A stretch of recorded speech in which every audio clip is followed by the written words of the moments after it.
जोगी दुखिया जंगम दुखिया, तब सीखो दुख टूना हो। आशा तृष्णा सबको व्यापे, कोई महल सूना ना हो। तुलसी साहिब भी अपनी बाणी में संसार के दुखों के बारे में इस प्रकार कहते हैं, कोई तो तन मन दुखी, कोई चित उदास, एक एक दुख सवन को, सुखी संत का दास। कबीरदास जी हमें समझाते हुए कहते हैं, दुनिया के सब जीव अपनी अपनी जगह दुखों और मुसीबतों के मारे हुए हैं। असली सुख और शांति उसी को है जिसने मालिक की भक्ति और प्यार का आसन लिया हुआ है। हम दुनिया के जीव उस परमात्मा को तो भूले बैठे हैं, उसकी खोज नहीं करते, उसकी भक्ति की और हमारा ख्याल ही नहीं है, और दुनिया की शक्लों और पदार्थों में सुख शांति ढूंढने की कोशिश करते हैं। हम सबका अनुभव है कि जितना हम उस परमात्मा को भूलकर सुख और शांति ढूंढ रहे हैं, उतना ही दिन रात ज़्यादा दुखी होते जा रहे हैं, क्योंकि जिन शक्लों और पदार्थों में हम सुख ढूंढ रहे हैं वे सब चीज़ें आर्जी हैं। उनका सुख भी केवल आर्जी ही हो सकता है। जब तक हमें वह चीज़ न मिले जो कभी नाश न हो, हम उसे अपना न बना लें, हम सुख और शांति कैसे प्राप्त कर सकते हैं? क्योंकि जिस चीज़ के आने में खुशी होती है, उसके जाने में वैसा ही दुख होता है। शादी के समय हमारे मन में कितनी खुशी होती है, लेकिन अगर उसी साथी से झगड़ा हो जाए तो हम कितने दुखी हो जाते हैं।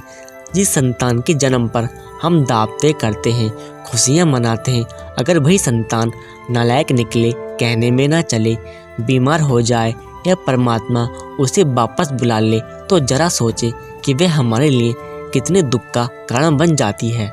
हम दुनिया की धन दौलत में सुख ढूंढने की कोशिश करते हैं।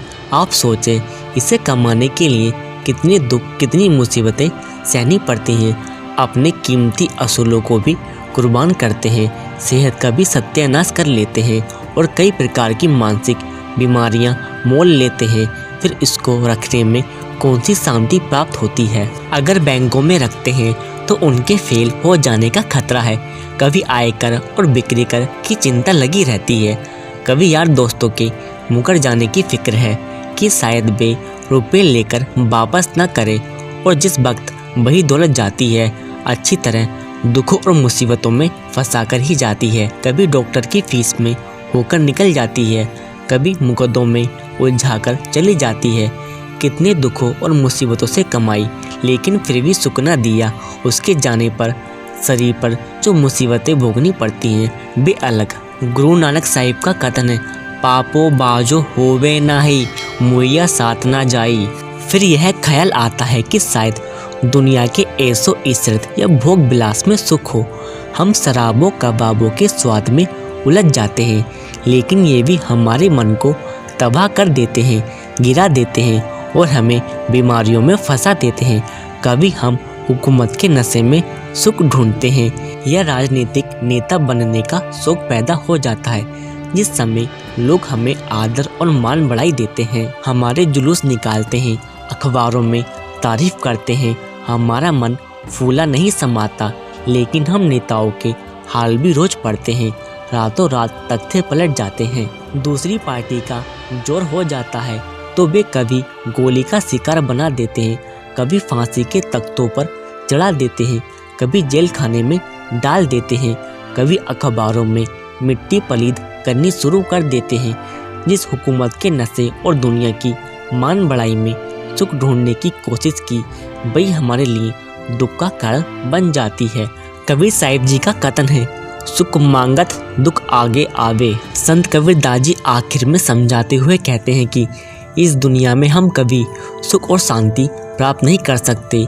ये जो थोड़े बहुत सुख नजर आ रहे हैं, समय पाकर दुखों में बदल जाते हैं। महात्मा हमें अपने अनुभव से समझाते हैं कि जब तक हमारी आत्मा परमात्मा से मिलाप नहीं करती, हम कभी सुख और शांति प्राप्त नहीं कर सकते। संसार की धन दौलत और शक्लों में से भी हम तब तक ही सुख और शांति प्राप्त कर सकते हैं जब तक हमारा ख्याल मालिक की भक्ति की ओर है। मिसाल के तौर पर एक बच्चा अपने पिता की उंगली पकड़कर नुमाइश देखने जाता है। उसे वहाँ हर चीज़ बड़ी ही सुंदर और अच्छी मालूम देती है। कहीं बिजलियाँ जल रही हैं, कहीं तरह तरह के खेल हो रहे हैं, कहीं खिलौनों और मिठाइयों की दुकानें सजी हुई हैं। बच्चा समझता है कि यह खुशी उसी नुमाइश के साज सामान से मिल रही है। लेकिन अगर गलती से बच्चे से अपने पिता की उंगली छूट जाती है तो वह चीखें मारना शुरू कर देता है और रोने चिल्लाने लगता है। हालांकि नुमाइश का सब साज सामान वहीं का वहीं है, फिर बच्चा महसूस करता है कि वह नुमाइश में से खुशी उतनी देर तक ही प्राप्त कर सकता था जितनी देर तक उसने अपने पिता की उंगली पकड़ी हुई थी। इसी तरह दुनिया में भी हम सुख और शांति उसी समय तक पा सकते हैं जब तक हमारा ख्याल और लीप उस मालिक की ओर रहती है। इसलिए महात्मा हमारे अंदर मालिक से मिलने का प्रेम प्यार पैदा करते हैं।